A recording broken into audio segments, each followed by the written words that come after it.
Ke a le dumedisa babuhi le barati ba ena tshebeletso Mohaladitwe broadcasting. Letsatsing la kajeno ke na le moeti wa rona letsatsing la kajeno mo e leng hore re tlo bua ditaba tse monate haholo empa tse amang ha di monate fela ke ditaba tse bohloko mara di a ama. Re tlo bua le moeti wa rona letsatsing la kajeno ke ausi Itumeleng, mme o tla hlalosa mabitso a hae kaofela ka bohantle. O ka dumedisa babuhi lapeng. Dumelang, lebitso la ka ke Itumeleng and nna Itumeleng ke wa Mokhokong. Yes. So short story, I moved to Bloemfontein 2 years ago. I'm moving back home. Wonderful. O tlo ya lapeng haufinya. Ke a le dumedisa hape. I greet you all viewers of Mohaladitwe broadcasting. We've got our visitor here. It's Itumeleng. Dumelang, lebitso la ka ke Itumeleng. Itumeleng ke wa Mokhokong, all the way from Polokwane. And I've been the side in Bloemfontein for 2 years and I'm going back. Wonderful. So we are going to have a wonderful topic with Sister Itumeleng. We're going to talk about the femiside.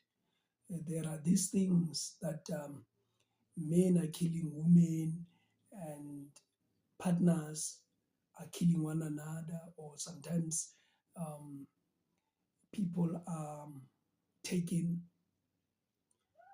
by people that they don't know.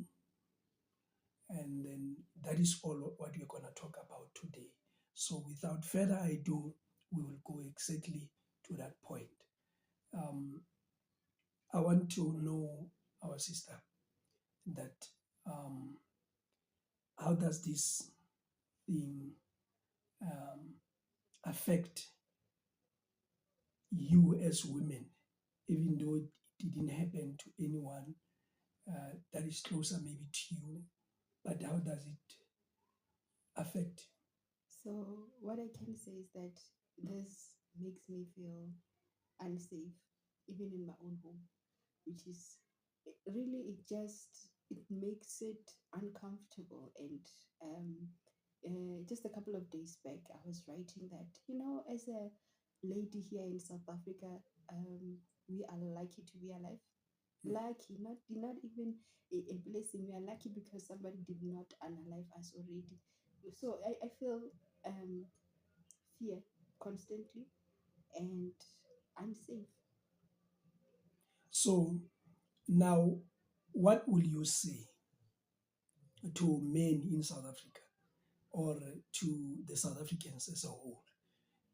Because sometimes majority of people who are doing this are men, but sometimes there are women who are doing the same, but majority is men killing their wives, girlfriends, just like that. So what will you say?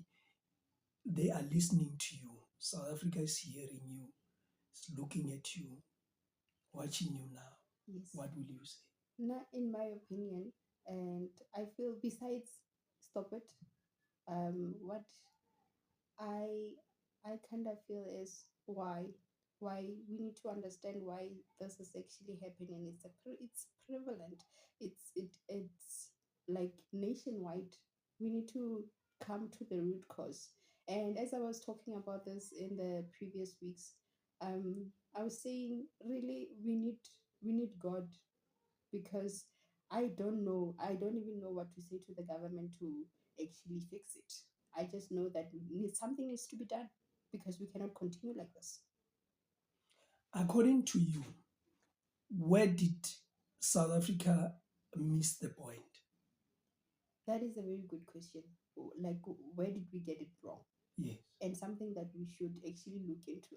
Yeah, actually, if the government can do something about it, look into why it's happening. Let us investigate. Let's take out a task force investigating exactly what is causing this kind of behavior. Let's get the psychologists, let's get the priests, let's get the Pope involved. Yes, we need help. Now, it's a very serious thing.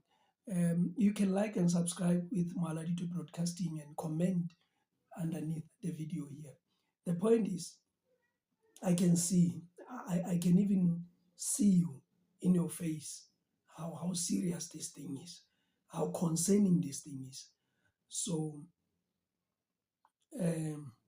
here is the president of South Africa and the other people in government. They've got a privilege to look at you and listen to this message. What will you say? Fix it.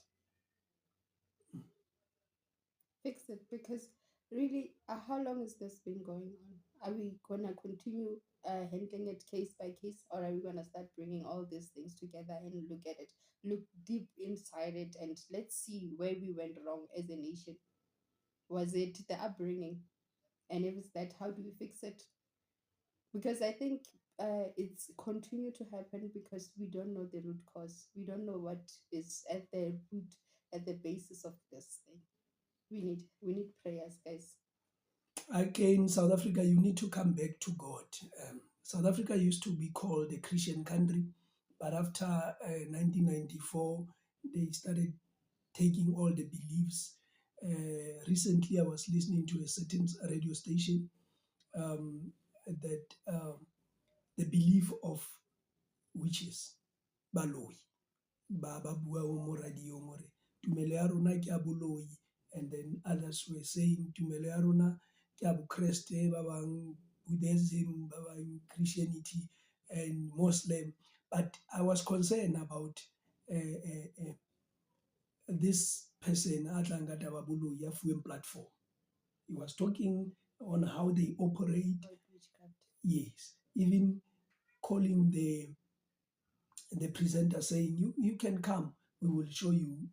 You see, so the thing is, I'm trying to say, maybe we have left God. South Africa left God. That the very same God who helped them to gain freedom. So they left him somewhere. Maybe that's the case. But for us to hear your view, comment on the comment section, like, subscribe with Mohaladitwe Broadcasting. The point is, again, as we go on, if there is a lady who comes to you or who is involved in a relationship that is toxic and then that has some red flags, what will you say? We understand that the government is not taking anything or making anything serious about the matter. But now they say prevention is better than cure. So what will you say to someone who's in this situation, someone who's maybe sometimes in a toxic relationship? What will you say? Yes, thank you. What I would say to somebody who finds themselves in an abusive relationship or anything that is similar to GBV, I would say to them, you do not deserve it. You do not deserve what's happening to you. And I am actually sorry that you're going through that. Leave. Pack your bags and leave.